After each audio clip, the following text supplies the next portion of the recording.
Rodgers and Garrett Wilson getting into it. It ends eventually with a nice handshake. Coach Mangini is here to discuss, but we're going to start with Brou. Hold on, before we start, it means it's football season. You're sitting next to me. You're not in a box. The smell of football's in the air. Players are putting on pads at practice. I'm so excited. And there's practice fights. There's all of it. The Chiefs are doing quadruple passes, hopefully in Weird and Wonderful. That is in Weird and Wonderful. Oh, so much. Sorry, Coming up Brou. in 10 I minutes. didn't mean to interrupt. Brou, something or nothing here. Look, you guys know I'm trying to get behind the Jets. You're already behind him. You All picked right. him to win the AFC. Well, we haven't made our official picks. Yeah. But, I went off on Rodgers for skipping minicamp, but I've gone past that because I Once do you feel found like out it he's wasn't about focused drugs, and you were engaged, right? And I am leaning strongly, Coach Stewart, picking them in the AFC East. They're my pick right now. We'll see when it's official. But then every time I try to throw my weight behind them, something happens. And now we have this. Oh, wow. It's something. Something wonderful! I love this! Welcome back. Coach, I bet you love it too. This is how you get better. You challenge one another. You challenge each other. This is the byproduct of them, Aaron Rodgers and Garrett Wilson, thinking, we got something special here. We can really get busy this year. You see, was it DJ Reed talking about how good they've looked in practice? They've been burning DJ Reed all week long. That's what that said. That's good. I read between the lines, okay? And I think this is going to make Garrett Wilson the best he can be. And I think at this stage of his career, Aaron Rodgers will be the best he can be because of stuff like this. It's something great. I did not expect you to come with all that Jets energy. Yeah. It's been percolating. Wow, I'm blown Thank away you, that Coach. you have that much Jets energy. I don't think this is anything at all. And when you look at it, Aaron's always had the reputation of being difficult with his wide receivers and expecting a lot from his wide receivers. And that was one of the concerns when he went to the Jets. Was he going to have his guys? Would they understand the hand signals that he had, the adjustments that he made? All those types of things. And look, I don't know who is right and who is wrong with this. I'm guessing Aaron is right.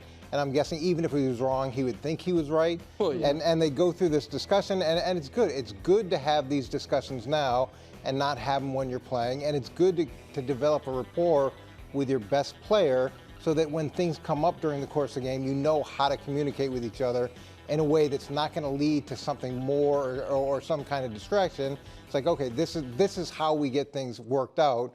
And so I think it's positive from that perspective. I don't think that you can look at it and say, wow, they are all in. They're just digging in on the sidelines, and they can't wait to get every single thing right. More of just the normal business and how things are. Yeah, listen, I'm not bothered by this at all, and I do think the end of it, of them dapping each other up, was noteworthy and important. I think that's, I think that having a little brief spat with someone at work, but then making sure that you guys, when you leave the room, are on good terms, is important and good. I am actually, as my part-time job is media ombudsman, more interested in the amount of Jet fans who also in their spare time cover the team, who told me for weeks how unimportant and meaningless practice was, talks about how good this was.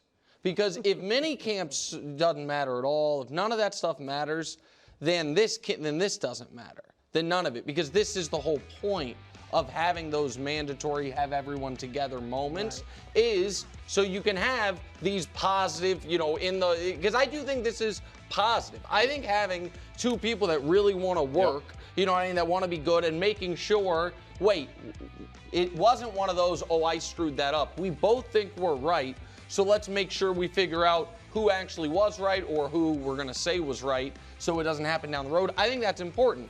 But I also think that's why a couple days of mandatory minicamp are not nothing, because that's what fosters these types of things. Sure. But no, I'm not going to kill anybody for this. Yeah, we don't really know if this is important. Has anybody asked Aaron if it's important? Because that's the only person that matters. So if Aaron thinks this was important, then it's important. Right. If Salah thinks it's important, well, it's not necessarily important. Okay. Bleacher Report put out a list of 5 under-the-radar MVP candidates. For some players, it's an honor. For others, kind of a diss. 4-time MVP Aaron Rodgers at 1.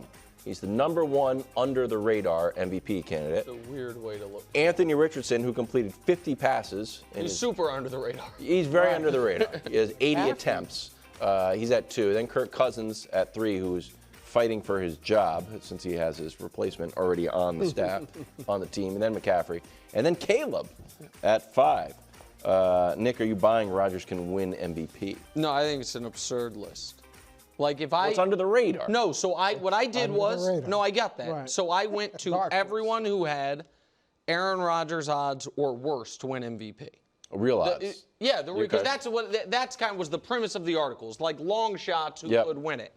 And guys who were worse odds than Aaron, but not on this list and certainly not higher than 1 on this list. Matt Stafford, Christian McCaffrey, who we just saw, Tyreek Hill, Justin Jefferson. Like, those are guys, and if we want to bring in other quarterbacks, I understand the Anthony Richardson argument is that the Colts won 9 games last year, and in the very tiny sample we saw from him, he looked like he could be dynamic, so who knows? But it is a massive who knows. No one has explained to me yet why, when the last time we saw Aaron play, with, in my opinion, relatively comparable total collection of skill players he put up this season, and we can show it to you what it was as far as across the league, and now he has demonstrably worse coaching, and he's 2 years older, why all of a sudden he's going to be the best quarterback in the league. Should I explain it to him, Brou, or do you want to explain? You buy it? Coach. So look, last year, if you guys remember, he was my candidate for MVP. Yeah. And I was buying into the fact that with a motivated Aaron Rodgers, with an angry Aaron Rodgers, that's when he's most effective. And he's 1 year removed from back-to-back MVP seasons. And I thought that coming into this situation with the mindset that he had a real opportunity to get back to that. And I'm a little bit off of that just because we're an injury. Now we've had to work through an injury. But when you look at his final season in Green Bay versus Tom Brady's final season in New England, when they got rid of Tom Brady, now remember, this is what ended the New England dynasty, is when they moved on from him. They're very comparable seasons. And what happened the next time Tom played? He had 40-plus touchdowns each of the next 2 years. He had over 100 quarterback rating. So to say that a great player, that once they're done, that's not necessarily true, and we've seen it. Right. And I'm not saying they're the same guy because they have a little bit different approach in terms of the offseason, but it has Could not have more different approaches in terms of but it has been done by great players in the past, and I would put Aaron Rodgers in the great player category. Yeah, I'm more with Coach. Like, the key is under the radar. Like, I don't expect Aaron Rodgers to be the MVP, but dark horse candidate? Sure. In the Jameis Winston moment? No, but because here's what he's got going for him, the storyline. Like, if he does have a really good season, he's come back, from coming off injury, 40 years old. He's a legend now with a team that's been, a bad franchise for the most part in New York, right? And so he'd have all that working for him. And if they win, and it's a if, but if they win 12 or 13 games, you don't think, like, even if he doesn't play at the level he did when he won the last 2 games, MVPs. 100%.